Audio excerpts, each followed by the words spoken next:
નમસ્કાર, સત્યમેવ જયતે લાઈવ ન્યૂઝમાં આપનું સ્વાગત છે। વડોદરા રેલવે સ્ટેશન ખાતે રિક્ષા સ્ટેન્ડ માટે પાર્કિંગ ફી વસૂલવાના નિર્ણય સામે રિક્ષા ચાલકોમાં ભારે રોષ જોવા મળી રહ્યો છે।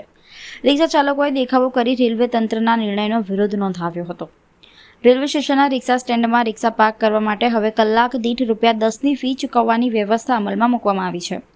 આ કામગીરીનો ઇજારો અમદાવાદની એક ખાનગી કંપનીને આપવામાં આવ્યો છે।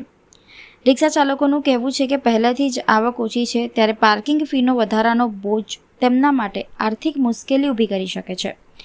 તેમના મતે આ નિર્ણય પડ્યા પર પાટું સમાન સાબિત થયો છે। રિક્ષા ચાલકોએ રેલવે તંત્રને આ નિર્ણય પર પુનર્વિચાર કરવાની માંગ કરી છે।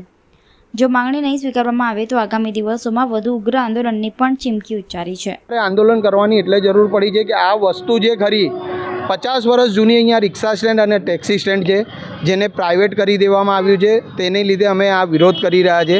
આજથી 10 વર્ષ પહેલાં બી આ લોકો આ વસ્તુ લાવ્યા હતા, પણ બધા રિક્ષા ચાલકો અને ટેક્સી ચાલકો એક થઈને અવાજ ઉઠાવ્યો હતો તો આ વસ્તુને નાબૂદ કરી દીધી હતી। અત્યારે પાછું આ ડીઆરએમે કર્યું છે, એને અમે સખત શબ્દોમાં વખોડી રહ્યા છે। કેટલા લોકો પેસેન્જરો અહીંયા લગભગ આવતા હશે અને કેટલા રિક્ષા ચાલકો અહીંયા? અંદાજિત અત્યારે અમને એવું જાણવા મળ્યું છે કે અહીંયા 200 થી 250 ટ્રેનો અપ એન્ડ ડાઉન થાય છે 24 કલાકમાં। તો અમારા અંદાજથી 50,000થી લાખ પેસેન્જરો અપ એન્ડ ડાઉન કરતા હશે, તો તેને આ ફેસિલિટીની અંદર તકલીફ પડે એવું અમને લાગી રહ્યું છે। કેવી રીતે આ જાણ થઈ કે તમને અહીંયા કોન્ટ્રાક્ટ સિસ્ટમ કોન્ટ્રાક્ટ જેને મળ્યો છે એ કોન્ટ્રાક્ટરે અમારો કોન્ટેક્ટ કર્યો હતો અને એને આ વસ્તુ અમને ટેલિફોનિક અને રૂબરૂ આવીને બી આ વસ્તુ જણાવેલી છે। તો હવે આગળ શું?